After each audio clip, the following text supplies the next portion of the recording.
किसी भी परमाणु में इलेक्ट्रॉन को जोड़ने पर जो ऊर्जा मुक्त होती है उसे हम इलेक्ट्रॉन बंधुता कहते हैं।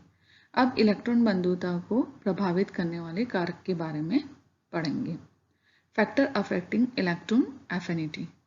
इसका जो पहला कारक है वो है प्रभावी नाभिकीय आवेश, इफेक्टिव न्यूक्लियर चार्ज। किसी परमाणु में नाभिकीय आवेश जितना अधिक होगा तो उस परमाणु के बाह्यतम कोश के इलेक्ट्रॉन और सेंटर में उपस्थित न्यूक्लियस के बीच में अट्रैक्शन अधिक होगा। अब जब नाभिक और इलेक्ट्रॉन के बीच में अट्रैक्शन अधिक होगा तो अधिक ऊर्जा मुक्त होगी और इलेक्ट्रॉन बंधुता का मान भी अधिक होगा। यहाँ पर इस डायग्राम में इलेक्ट्रॉन बंधुता और परमाणु संख्या को दर्शाया गया है। ये देखिए, इधर है इलेक्ट्रॉन एफिनिटी और इधर है एटॉमिक नंबर। यहाँ पर हम देख रहे हैं कि हाइड्रोजन जो है उसकी इलेक्ट्रॉन एफिनिटी कम होती है, फिर उसके बाद में हीलियम की इलेक्ट्रॉन एफिनिटी बढ़ जाती है, लिथियम की वापस कम होती है और बेरिलियम की बढ़ जाती है। तो इस तरह से नाभिकीय आवेश अधिक होने पर इलेक्ट्रॉन एफिनिटी का मान अधिक होगा। नेक्स्ट फैक्टर है परमाणुवीय आकार, साइज ऑफ एटम। एटम की साइज पर भी इलेक्ट्रॉन एफिनिटी डिपेंड करती है। परमाणुवीय आकार जितना बड़ा होगा, संयोजकता कक्ष की नाभिक से दूरी उतनी ही अधिक होगी। क्यों? क्योंकि परमाणु आकार बढ़ने पर जो कोश है वो भी बढ़ते जाएंगे और जो नया इलेक्ट्रॉन है वो नए कोश में आएगा। अब परमाणु का आकार बड़ा होने पर नाभिक और इलेक्ट्रॉन के बीच की दूरी ज़्यादा हो जाएगी और दूरी ज़्यादा हो जाएगी तो क्या होगा, नाभिक और बाह्यतम कोश के जो इलेक्ट्रॉन हैं उनमें अट्रैक्शन कम होगा। वो उतना अट्रैक्ट नहीं कर पाएंगे जितना कि अंदर वाले कोश के इलेक्ट्रॉन के साथ में नाभिक का अट्रैक्शन होता है। अट्रैक्शन कम होने के कारण कम ऊर्जा मुक्त होगी और कम ऊर्जा मुक्त होगी इसका मतलब ये होगा कि इलेक्ट्रॉन एफिनिटी की वैल्यू भी कम होगी। तो ये बात क्लियर है कि साइज बढ़ेगा तो अट्रैक्शन कम होगा किसके बीच में, इलेक्ट्रॉन और नाभिक के बीच में, और अट्रैक्शन कम होगा तो कम ऊर्जा मुक्त होगी और कम ऊर्जा मुक्त होगी तो इलेक्ट्रॉन एफिनिटी की वैल्यू भी कम होगी। तीसरा जो कारक है वो है उपकक्षों की दीर्घवृत्तता। उपकक्ष यानी कि SPDF ये किस तरह से जो हैं जुड़े हुए होते हैं नाभिक के साथ में। उपकक्ष नाभिक के जितना निकट होगा इलेक्ट्रॉन उस उपकक्ष में उतनी ही सुगमता से जुड़ेगा।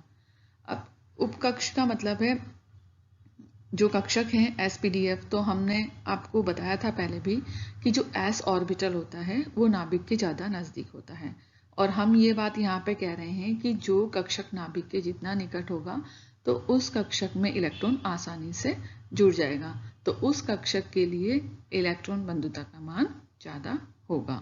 तो यहाँ पर देखिए SPDF इनके लिए इलेक्ट्रॉन एफिनिटी दिखाई गई है, जुड़ने वाले इलेक्ट्रॉन।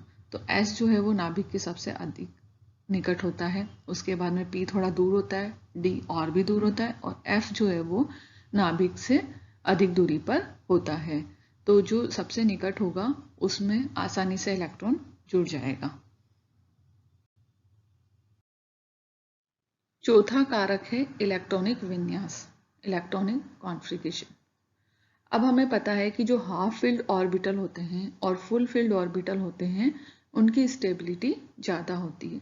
अगर उसमें एक और इलेक्ट्रॉन जोड़ा जाए तो स्टेबिलिटी पर असर पड़ेगा और स्टेबिलिटी क्या होगी, कम हो जाएगी और ऊर्जा की दृष्टि से ये अनुकूल भी नहीं है।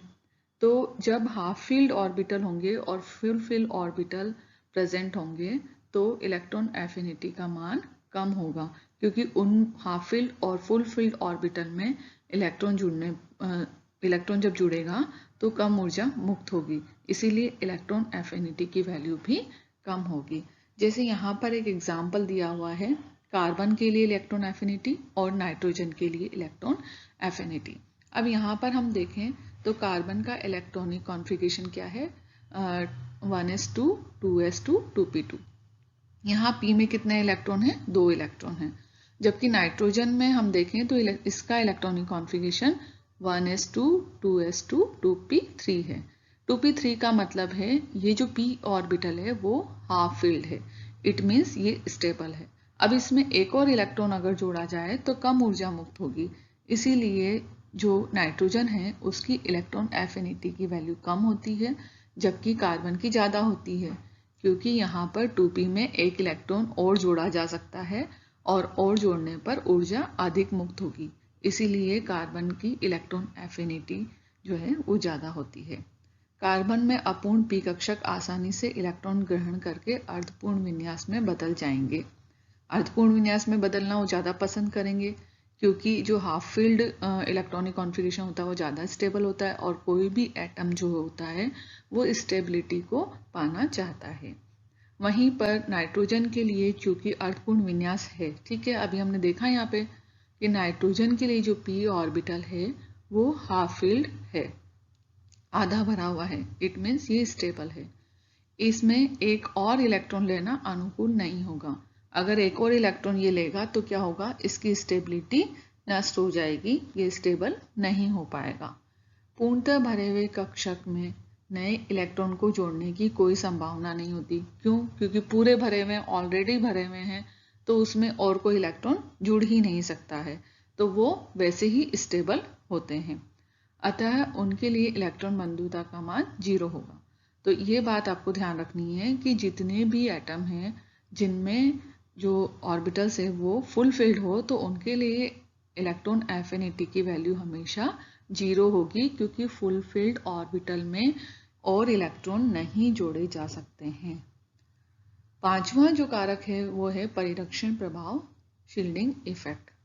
परिरक्षण प्रभाव अधिक होने पर इलेक्ट्रॉन बंधुता का मान कम होगा, क्योंकि परिरक्षण प्रभाव अधिक होगा तो क्या होगा, नाभिक और बाह्यतम कोश के जो इलेक्ट्रॉन हैं उनके बीच में अट्रैक्शन कम होगा, क्योंकि जो बीच वाले ऑर्बिटल्स हैं उनमें जो इलेक्ट्रॉन होते हैं वो क्या करते हैं, एक शील्ड बना लेते हैं, और इस शील्ड के फॉर्मेशन के कारण न्यूक्लियस और बाह्यतम कक्षक में उपस्थित इलेक्ट्रॉन के बीच में अट्रैक्शन कम हो जाता है, और अट्रैक्शन कम होने के कारण इनकी जो इलेक्ट्रॉन एफिनिटी है उनके मान भी कम हो जाते हैं।